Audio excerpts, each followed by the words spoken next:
Canada Day. Yeah, Canada Day. We got our old flag here. You'll see in the shop once in a while. That Old Faithful there. Yeah. So for those that aren't Canadian or care or don't care, this is the red ensign. This was the Canadian flag from 1921 till 57. So this is pre-57.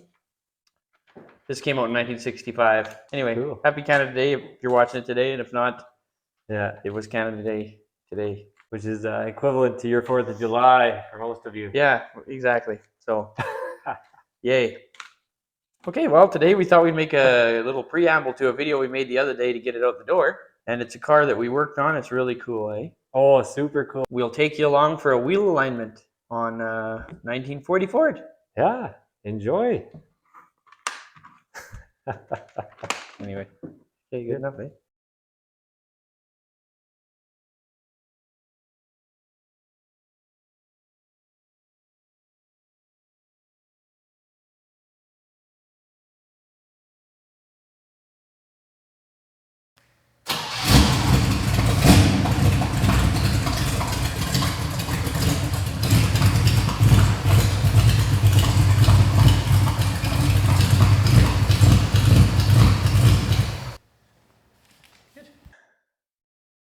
Well, who doesn't love Survivor hot rods, huh? Hey, well, I don't know, but I don't think they're welcome here. So.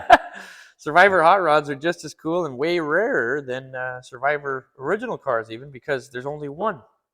Yeah. And this car was built apparently in Nova Scotia. It was started in 1959, and it belongs to a friend of ours named Kevin, who he brought it in here. We did put some shocks on it and did the kingpins, and tie rod ends were loose, and just a bunch of going over, get it ready for him. Yeah, turn it into a nice driving car. Yeah, but it was built to drag race. It's really neat. It's got 59 Corvette 283 with that 3 Stromberg 97s, Cad LaSalle transmission, hooked to the 1940 Ford Banzer rear end like it should be.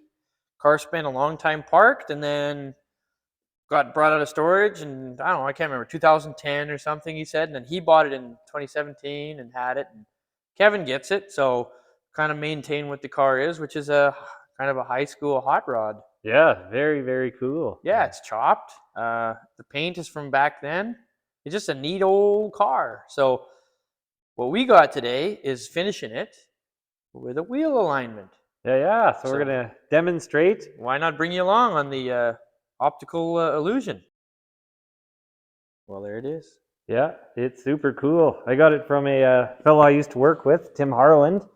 Him and his dad got it probably in the 70s from, he told me it's originally from GB Motors in Edmonton, which is Great Britain Motors. So they sold all your crazy British cars. And so it's a Dunlop.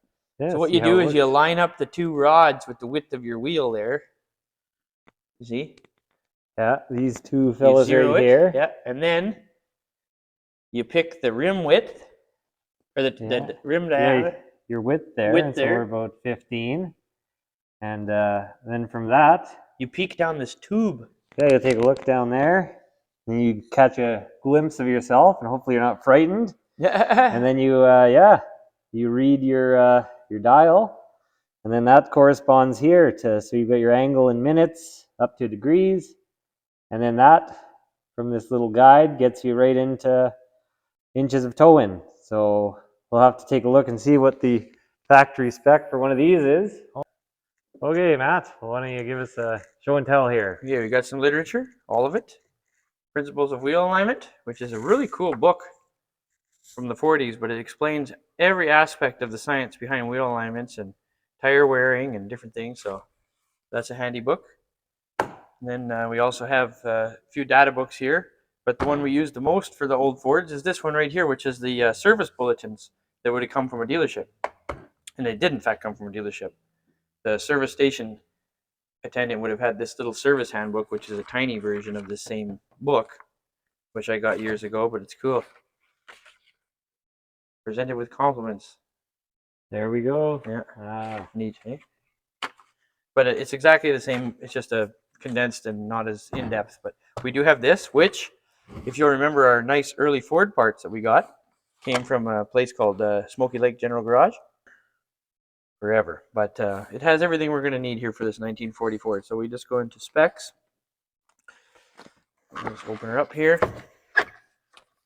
I like using old books like this because, there's lots of pages in here. When you go to them, you'll see greasy fingerprints from a mechanic from 75 or 80 years ago doing the same thing, which is kind of surreal. The guy gets real quiet when stuff like that happens. So here we go. Wheel alignment. There we go. Wheel alignment. We've got a 1940 Ford starting in 36. And then we just have to, we can check the caster and camber, but we can't really set those. When we start to bend, what do we got? 1/16 of an inch toe in. Perfect. Well, yeah, we can just set it to that. Let's just set it to 1/16 toe in and hope for the best. Yeah. All right, back to the car. Cool. All right, well, here's our gauge. We've zeroed it. You got to line up. Yeah, touch the tips. Touch the tips, yeah. Take a little peek down the old view hole here and that you get your base reading of 0. Set it to 0. 0 on the dial here. So. Perfect.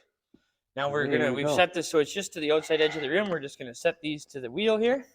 Yeah, they run about center with the wheel. Okay, let's get a base reading. I changed the tie rod end so everything's out of whack. Let's see here. Chase down our piece here. Let's grab my creeper. There we are. We're at 1 degree and 25 minutes, which is about 3/8 of an inch. All right.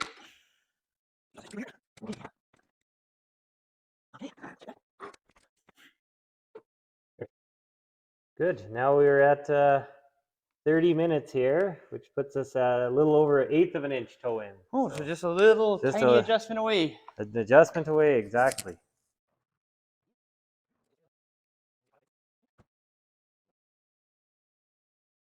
Okay, we're at 15 minutes, which is just a hair over a 16th.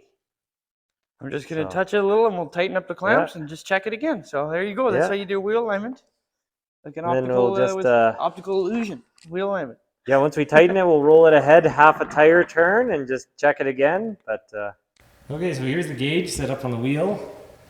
As you can see, we're touching our rim at the same point here, about at the halfway point. And so we're gonna see. Bring him in for a view. Oh wow, you can see it. Perfect. It's really quite, there we go. And if it moves, you'll see what we're looking at. There it is.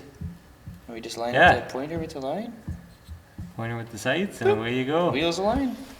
Yeah, no, it says here, accurate wheel alignment is truly a necessity.